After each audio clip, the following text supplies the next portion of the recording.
जय श्री राम, जय बागेश्वर धाम, जय जय हनुमान। दोस्तों, यदि आपके बच्चों की शादी नहीं हो रही है, शादी में कई सारी अड़चनें आ रही हैं, संकट आ रहा है, परेशानी आ रही है और बनती बनती बातें बिगड़ जाती है, कहीं से भी कोई भी बात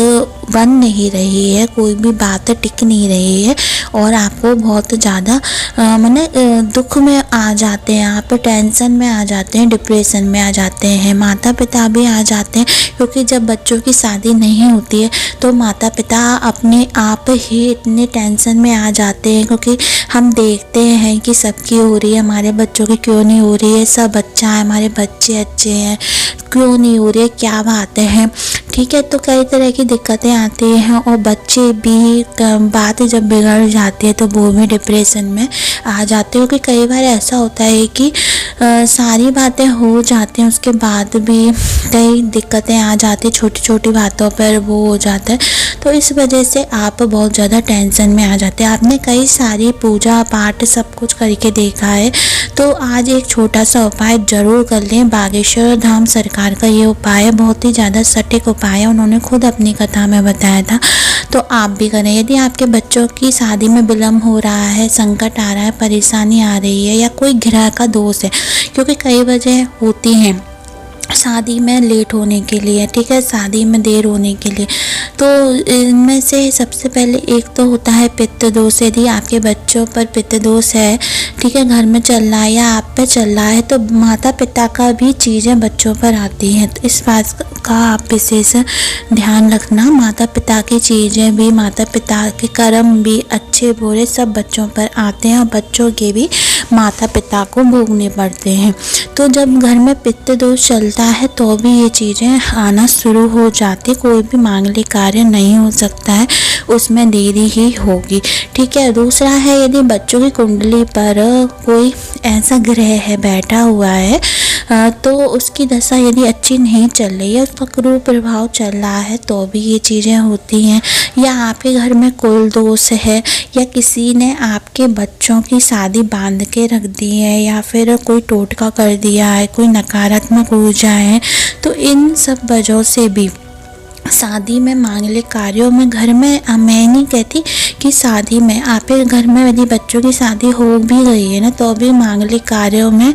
आप कराना चाहते हैं तो उसी समय कुछ ना कुछ ऐसी चीज़ें होने लगती है जो नहीं हो पाती है, ठीक है, उसमें विलम्ब आ जाता है, तो कई सारी दिक्कतें आती हैं। तो यदि चाहते हैं कि आपके बच्चों की शादी जल्दी हो, आपके घर में सुख समृद्धि शांति हमेशा के लिए बनी रहे, माता लक्ष्मी का आशीर्वाद हमेशा के लिए बने रहे और गणेश जी की कृपा से आपके बच्चों की शादी सफल हो, आपके घर में सुख समृद्धि और मांगलिक कार्य होना शुरू हो जाए, तो आज ये छोटा सा उपाय जरूर कर लें। उसको जानने से पहले यदि चैनल पर पहली बार आए हैं तो सब्सक्राइब कर दें, जिससे आपको ऐसी रोचक भरी ज्ञान भरी जानकारियाँ मिलती रहें।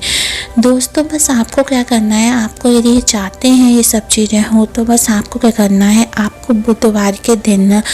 ठीक है, बुधवार के दिन कम से कम आधी कटोरी हल्दी को लेकर, ठीक है, जाना है गणेश जी के मंदिर में। सिर्फ परिवार में भी गणेश जी होते हैं तो वहाँ पे भी जा सकते हैं। तो आपको क्या करना है, आधी कटोरी, छोटी सी कटोरी ले, आधी कटोरी आपको क्या लेना है, हल्दी लेनी है,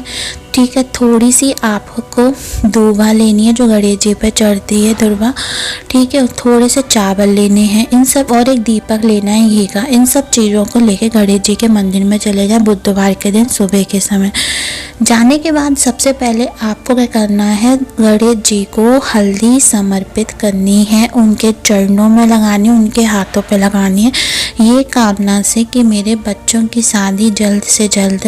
हो जाए, मेरे बच्चों की में शादी में जो भी विलम्ब आ रहा है वो हट जाए, ठीक है, देरी हो रही है, कोई भी ग्रह दोष है या किसी ने कुछ कराया या बांध के रख दी शादी, वो सब चीज़ें हट जाए। तो आप हल्दी को चढ़ा दें, फिर चावल को भी चढ़ा दें, दूब दुर्वा को लेकर उसमें हल्दी लगाकर उसको चढ़ा दें और जो घी का दीपक है अपने संकट, अपनी मनोकामना, इच्छा कामना से उस दीपक को मिलका कर भोलेनाथ से प्रार्थना करें, माता पार्वती से, नंदी बाबा से, गणेश जी से, जो भी उस मंदिर में देवी देवता सबसे प्रार्थना करें। गणेश जी से भी प्रार्थना करके थोड़ा नाम ले गणेश जी का, गणपताय नमो नमः का नाम लें, गणेश जी का नाम लें, उनका स्मरण करें और विनती करें कि आपके बच्चों की आपकी शादी हो जाए। यदि आप खुद कर रहे हैं, आप खुद की शादी नहीं हो रही, तो आप भी कर सकते हो। ये काम आपके माता पिता भी कर सकते हैं बच्चों के लिए, तो करके आए। उसके बाद वहीं पे थोड़ी सी पड़ी होगी हल्दी, उनके चरणों की थोड़ी सी हल्दी ले आए कटोरी में, मंदिर से आते समय लेके आने के बाद उस हल्दी को क्या करें, अपने हाथों की हथेली में रखें, दोनों हाथों में पूरे अच्छे से वो हाथों में लगा ले। उसके बाद उस दोनों हाथों में जब लग जाएगी, उसके छापे अपने मेन गेट पर, जब आप अपने घर में एंटर होते हैं उस मेन गेट पर साइड से दीवार पे छाप दे, दीवार नहीं हो तो गेट पर छाप दे, इस कामने से कि अब आपके घर में मांगलिक कार्य होना शुरू हो जाए। करके आए एक बुधवार ये काम, और उसी दिन उसी हल्दी से, थोड़ी सी जो हल्दी आई उसी हल्दी से अपने घर में पोंछे के पानी में डालकर पूरे घर में पोंछा लगवा दें। वो संभव नहीं हो पा रहा है तो आप उसका खिंचाव कर सकते हैं, पानी में मिलाकर पूरे घर में मिला। ऐसा करने से नकारात्मक ऊर्जा, किसी ने आपके घर में कुछ कराया है, कोई शादी बांध दिया आपके बच्चों की, सब चीज़ें एकदम से ख़त्म हो जाएंगी और सब काम शुरू हो जाएंगे। ये बागेश्वर बालाजी का बहुत ही ज़्यादा सटीक उपाय, करके देखें। ऐसी रोचक भरी ज्ञान भरी जानकारी के लिए हमारे शिव गुरु की कृपा को सब्सक्राइब करें, लाइक करें और कमेंट में जय बागेश्वर धाम हर हर महादेव जरूर लिखें। धन्यवाद दोस्तों।